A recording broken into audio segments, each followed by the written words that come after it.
Bonjour, je m'appelle Jérôme Puech et aujourd'hui nous allons parler du quartier du Mont-du-Plan.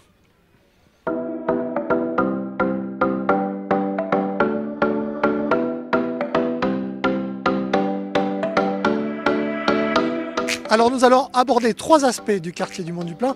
Le premier c'est l'USAM puisqu'il est né ici.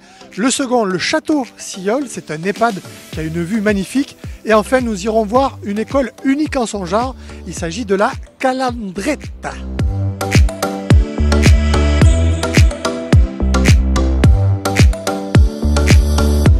Avant de commencer, on parle de l'histoire du quartier.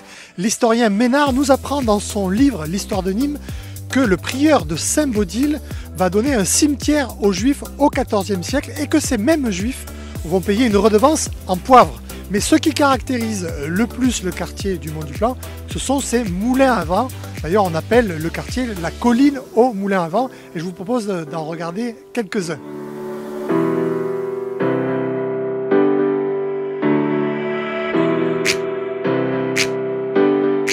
Je ne sais pas si vous le savez, mais en tout cas, l'USAM, ça veut dire l'Union sportive des anciens du Mont-du-Plan.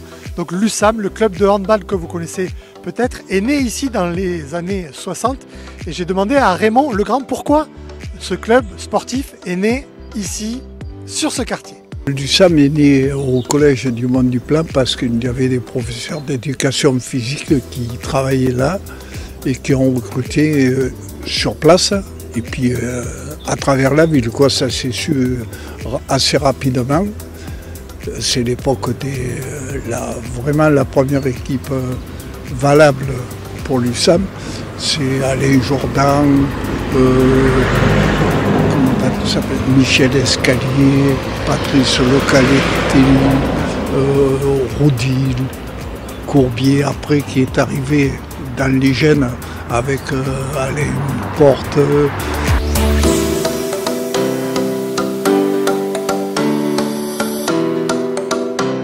Le quartier du Mont-du-Plan offre des vues incroyables sur Nîmes, c'est le cas du château Sillol. Alors le château Sillol c'est quoi?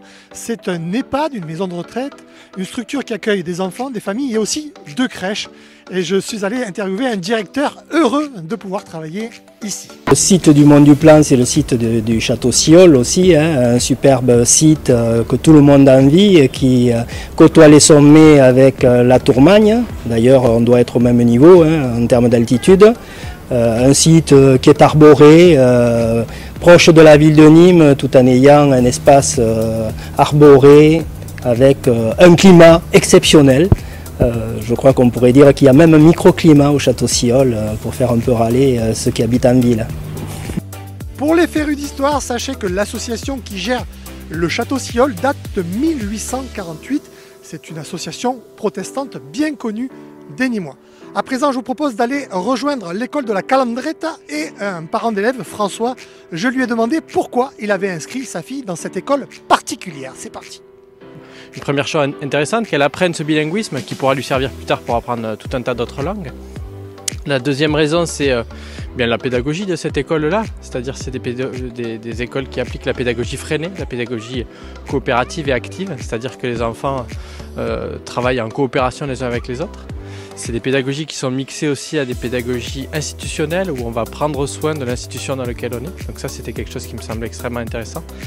Et la troisième raison, c'était l'idée de pouvoir m'impliquer dans la vie d'une école concrètement, c'est-à-dire en participant aux événements qu'elle produit, mais au-delà de ce que peuvent faire des simples associations de parents d'élèves, c'est vraiment avoir un rôle dans la vie associative de cette école.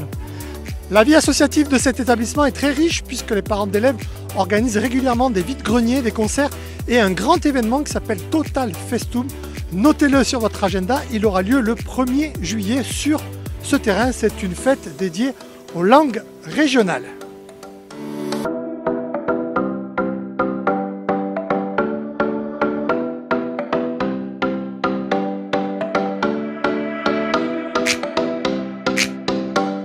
Sachez que cette émission a été préparée avec le concours de Christophe Lignon, d'Alain Porte et d'Irina Puech qui se trouve derrière la caméra actuellement. Quant à moi, je vous dis à très bientôt pour un nouveau reportage dans un quartier de Nîmes. Continuez d'aimer Nîmes avec une anime.